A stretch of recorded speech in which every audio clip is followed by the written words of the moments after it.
Hi guys, back with the second part of APUSH Unit 8 Cold War, Part 2. Let's get into it. Except, I have a bit of a secret. I forgot something important in the last part, which completely slipped my mind in my effort to make the slides, but let's go over it real quick. Let's backtrack back to when NATO was born. Oh, my laptop just fell on my lap, but let's go back to when NATO was born. And in addition to NATO being born, comes another effort toward preserving democracy around the world, and that comes with the Truman Doctrine and the Dawes Plan, which kind of play hand in hand. The Dawes Plan is similar to dollar diplomacy in a way, where it is all about investing money into the less developed European nations so that they come onto the side of America, that they come onto the side of democracy rather than joining the side of communism, rather than joining the USSR. And the Truman Doctrine requests $400 million in order to enact the Dawes Plan efficiently. So yeah, that's just another way that America made its strides towards preserving democracy around the world by investing money into nations that could use development so that they come on to America's side. Now to move forward and really begin part two, let's enter JFK and Lyndon B. Johnson and their work toward progression in society. So JFK unfortunately had to deal with the Cuban Missile Crisis, which we kind of alluded to in the previous video with tensions rising against Cuba, where nukes are transferred to Cuba. There's a naval blockade set up. Everyone is worried that the world is going to end because Cuba is pretty much. Where's my cursor? It's like in it's in this. Wow, that looks terrible. Okay, but it's all. It's in. Oh my gosh. Okay, wait. Sorry. It's in this area around here, which is awfully close to the US, especially by Florida. So if they launch those bombs, it's going to hit fast, it's going to hit hard, it's going to decimate the US pretty much. And everyone thought the world was going to end, but eventually the crisis was resolved. And yeah, but just this is just an example you would use to highlight the tensions and the how much the conflict of the Cold War was escalating between the U.S. and Russia. JFK also had his efforts towards societal progression with his idea of the new frontier. Let's read this. The new frontier of which I speak is not a set of promises, it's a set of challenges. It sums up not what I intend to offer to the American people, but what I intend to ask of them. He hopes to launch societal reforms for the American people with their help, um with their money and with their best interest in mind. And all sounds well. JFK seems to have his plan in mind. And speaking of in mind, he gets a bullet right to his head. And sadly, he can't really go ahead with his new frontier plans. But the person that carries that over is Lyndon B. Johnson. And the best way to describe how Johnson approached the goals that JFK set up with his new frontier vision was that it was a war on poverty. It was a war on getting rid of a low class. It was a war of getting rid of the homeless, of poor workers, and it was just continuing. Pretty much, Johnson continued what JFK had in mind during his presidency, and that ultimately culminates into the Great Society reforms, which again is just a mishmash of what we just talked about earlier, with Johnson wanting to launch a war on poverty and continue JFK's goals. Here, from this is from the AMSCO book that you're gonna get near the time of your AP if you're taking APUSH. If you're in regular U.S. history, I'm sorry, kick rocks. But this chart is just some of the programs that the Great Society reforms brought. Let's go through some of the let's go through some of them. Food and Stamp Act. As you can see, obviously these took place between in the mid 1960s. So Food Stamp Act, expanded federal program to help low income people buy food.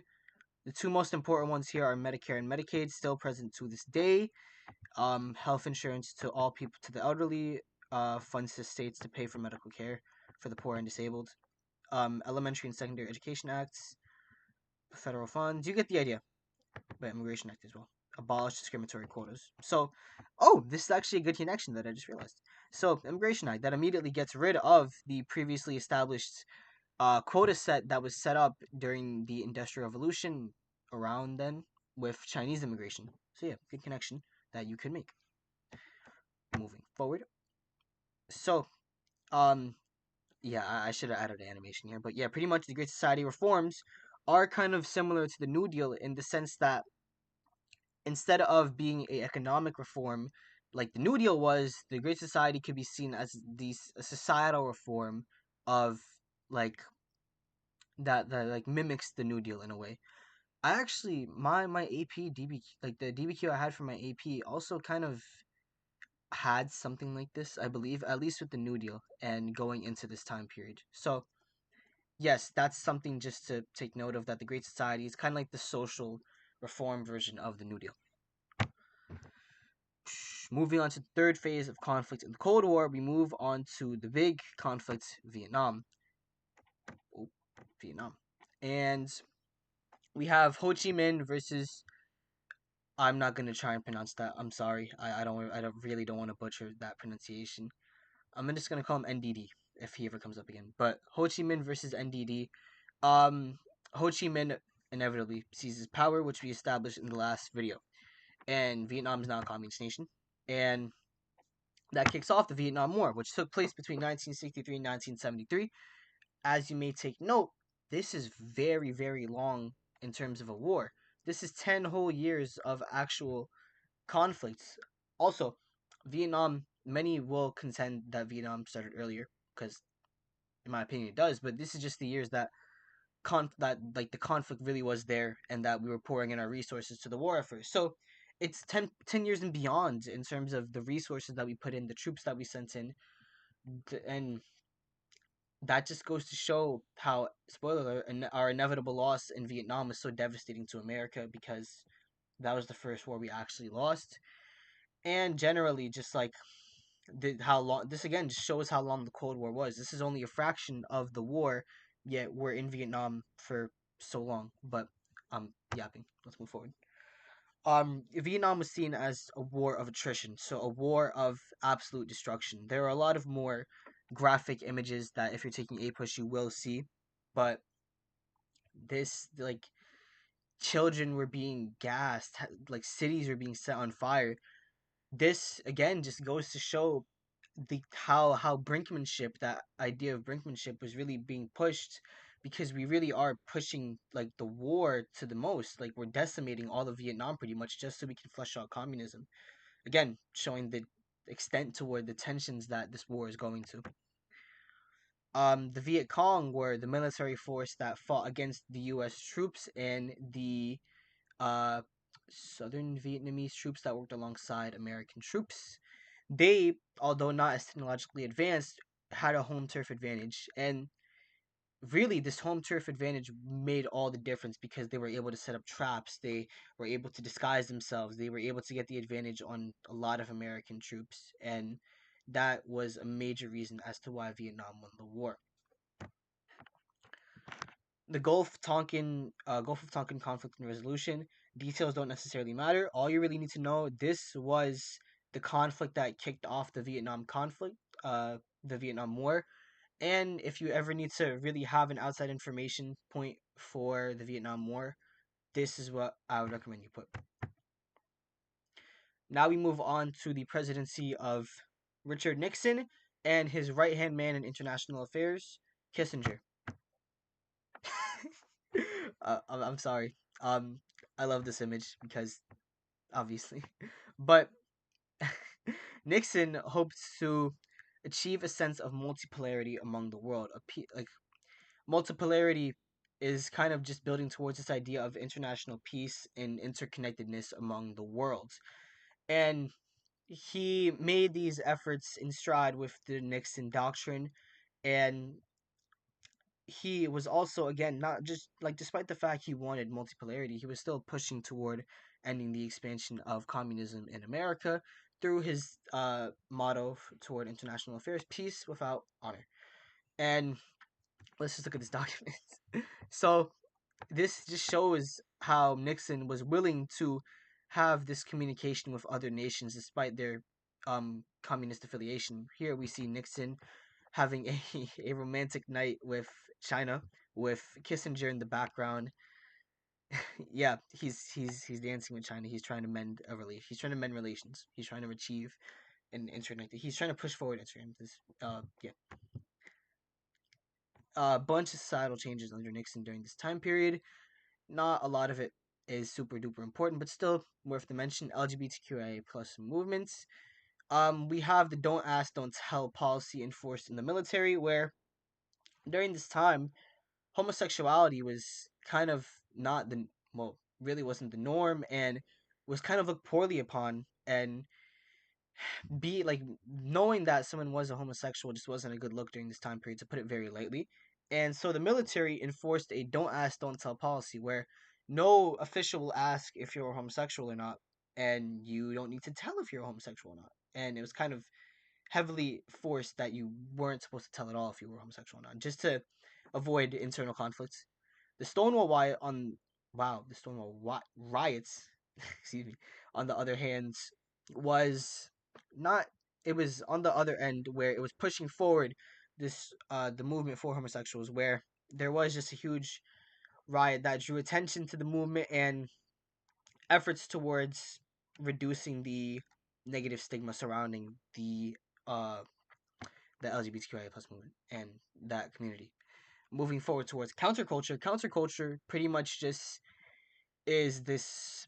It's like a punk rock rebellious spirit that was often associated with the youth and hippies. Remember, the youth were often associated with this because of their common protests towards things like not only the like Cold War conflicts. So with Vietnam, there was a lot of conflict on should we be in Vietnam attacking these people, not only just troops but innocent civilians, but also with the civil rights movement and also hippies, especially with other things like marijuana usage. What was that? The Woodstock Convention. Those are just things I'm spitballing here about just to give examples of counterculture and what the image looks like in the past.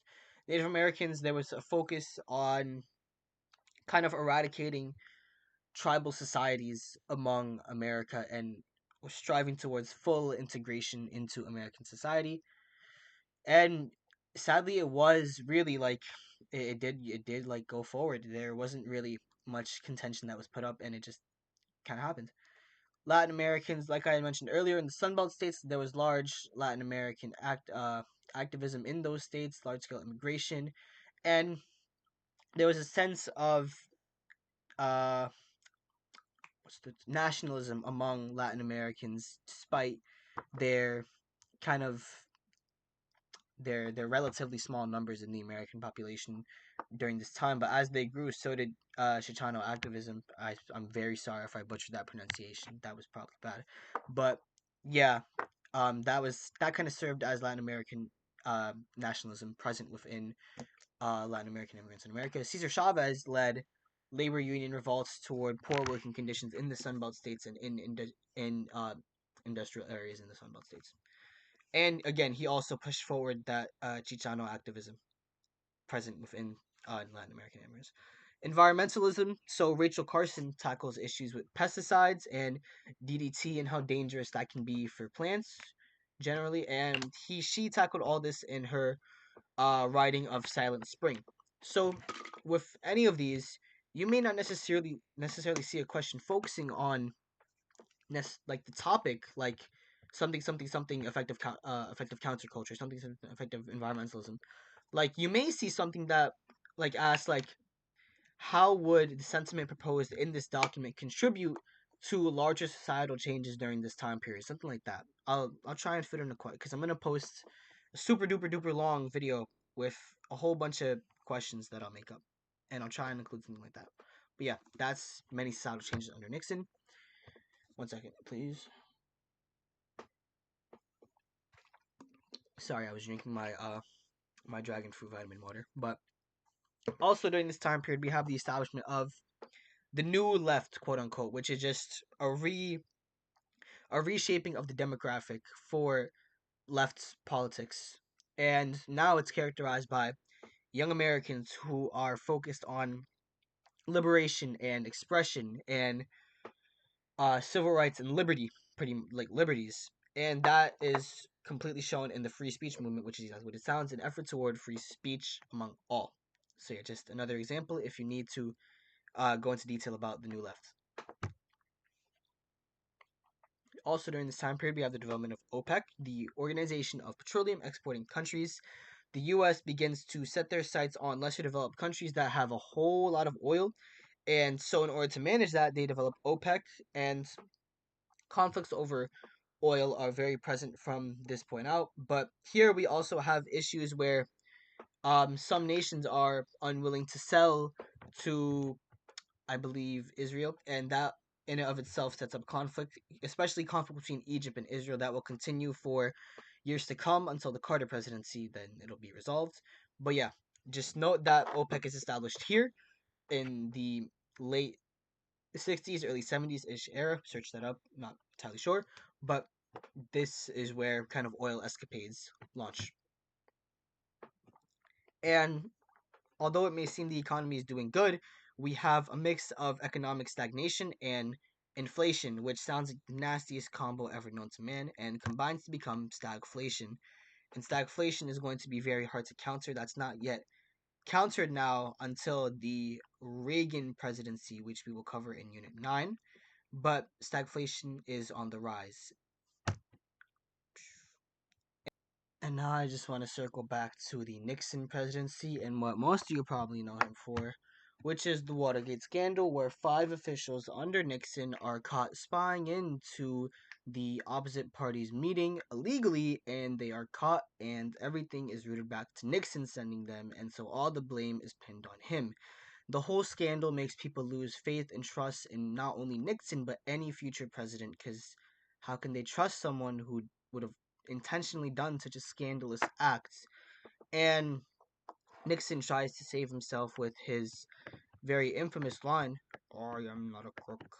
And it fails, he doesn't get reelected, and next up is Gerald Ford. Ford is the one who tries to mend the bond between the president and the people, but he isn't quite there yet, and he falls short. But Ford's presidency isn't really notable. It has some stuff, like one we just discussed, symbol of hope for the people, but also his presidency marks the end of Vietnam, more importantly, but also the invasion of Cambodia, which is less minor than the end of the war on Vietnam.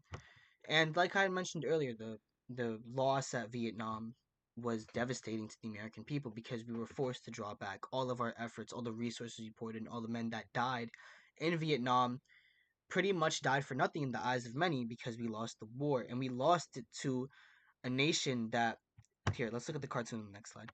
We lost it to the little guy. We had H bombs, we had hydrogen bombs, and we won world wars, but we lost to to the Vietnamese. That was very surprising to many Americans because they weren't as developed as us at the time.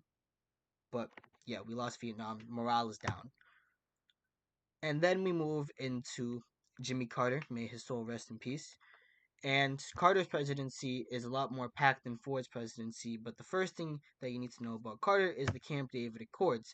Like I had mentioned earlier, there were conflicts between Egypt and Israel, I believe because of issues over oil and territorial issues, and it was under Jimmy Carter that he isolated the leaders of Egypt and Israel to resolve the dispute under the Camp David Accords, and he brought them together toward a peace. And he would also fight stagflation. But another thing that happened under Carter was the Iranian Revolution. So, with America's massive expansion all throughout the world, it's not like every nation is going to take it so lightly. They're going to welcome it with open arms. Iran was one of those nations with increasing westernization among Iran. Like I'm going to keep it flat with you guys. Porn was being showed in theaters. Like something like that had been like I'm using an extremity like that because it goes to show how much of a far cry Iran had been from its original state before the introduction of American culture.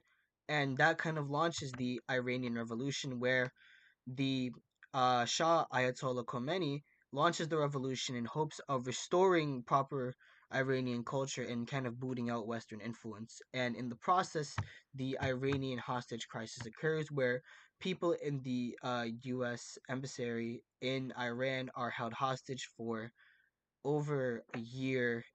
They're taken well care of. They have contact with the U.S., but they're held hostage. And it was only until Carter was booted out of office that the hostages were freed, and when Ronald Reagan became the president. That caps off Unit 8 of APUSH in the Cold War. Next, we tackle the final unit, and it's very short. It's um might even just be as short as the Unit 1 video, but still jam packed, pretty important. So yeah, I'll see you guys then. Catch you later. See you.